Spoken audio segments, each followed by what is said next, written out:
Group 1ని అందరం కూడా వ్యతిరేకించాం. రాష్ట్రం వచ్చిన 12 ఏళ్లలో ఒకటే ఒక గ్రూప్ 1 వేసింది, 563 మందిని వేసారు. అందులో ఏంది, ఈ 5% ఏదైతే అడిషనల్ మెరిట్ కోటా ఉంటుందో అదేదో నాన్ లోకల్ కోటా అన్నట్టు వాస్తవానికి అందులో ఇద్దరికే రావాలి బయట వాళ్ళ ఉద్యోగాలు, కానీ 9 మందికి ఇచ్చారు. ఆ 9 మందికి ఇవ్వడం కూడా ఇక్కడి ప్రాంతంలో ఉన్న ఎస్సీ ఎస్టీ బీసీ మైనారిటీ మహిళలకు రావాల్సిన ఉద్యోగాలన్నీ కూడా కంప్లీట్గా బయట రాష్ట్రం వాళ్ళని తీసుకొచ్చి బీసీడీ సర్టిఫికెట్ ఇచ్చి ఓసీలలో ఈడబ్ల్యూఎస్ సర్టిఫికెట్స్ ఇచ్చి డైరెక్ట్గా రిక్రూట్మెంట్ చేయడం జరిగింది. అంటే విత్ ప్రూఫ్ మాట్లాడుతున్నాను నేను, ఏది కూడా తప్పు మాట్లాడట్లేదు, ఏది కూడా మనము పేపర్లో లేనిది మాట్లాడతలేదు. ఇంకా చాలా ఉన్నాయి. మొత్తం 563 గ్రూప్ 1లలో నిజానికి చూసుకున్నట్టయితే 200 మంది బీహార్ నుండి గుజరాత్ నుంచి ఎక్కడెక్కడి నుంచి వచ్చి ఇక్కడ సెటిల్ అయి చదువుకున్న పిల్లలు వాళ్ళు కూడా ఉన్నారు. వాళ్ళన్నింటినీ కూడా ఎంక్వైరీ చేసుకోవాలి ఏం జరిగింది ఎగ్జాక్ట్గా. అంటే ఇక్కడ ఒక చిన్న రాజ్యాంగపరమైనటువంటి రక్షణ ఉంటుంది ఏ రాష్ట్రంకైనా. ఇవాళ మన రాష్ట్రంలో ఎస్టీలు ఉన్నారు, అదే పక్క రాష్ట్రంలో ఉండే ఎస్టీ బిల్ అని ఒక జాతి ఉంటుంది. ఎస్టీ బిల్స్ వచ్చి ఇక్కడ ఉద్యోగం రాద్దామంటే వాళ్ళు ఇక్కడ ఓసీలు అవుతారు, ఎస్టీలు గారు. ఏది మన స్టేట్ పోస్టులకు, నేషనల్ పోస్ట్కి ఏమవుతుంది వాళ్ళకు ఎస్టీ వర్తిస్తుంది, కానీ స్టేట్ పోస్టులకు మాత్రం వాళ్ళు ఓసీలు అవుతారు.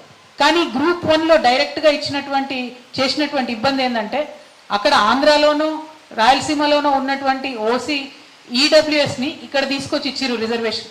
అట్లా ఇవ్వడానికి ఉండదు.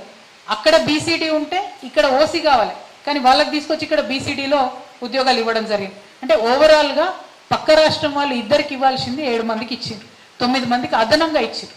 అంటే ఈ అన్యాయం జరుగుతుంది అని పదే పదే చెప్తున్నా కూడా కోర్టులలో పెద్ద పెద్ద లాయర్లను పెట్టుకొని ప్రభుత్వం మొత్తం యువత మీద కూడా దౌర్జన్యం చేస్తూ ఉన్నది.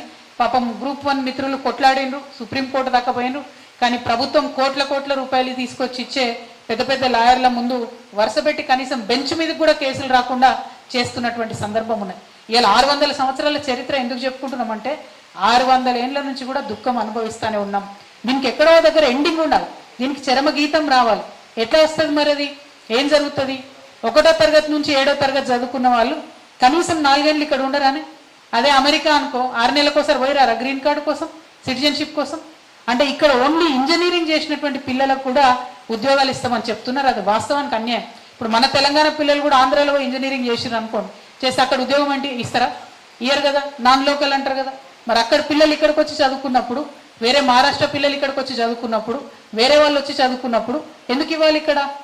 డెఫినెట్గా తప్పు. ఇంకొక ప్రాబ్లం కూడా ఉన్నది.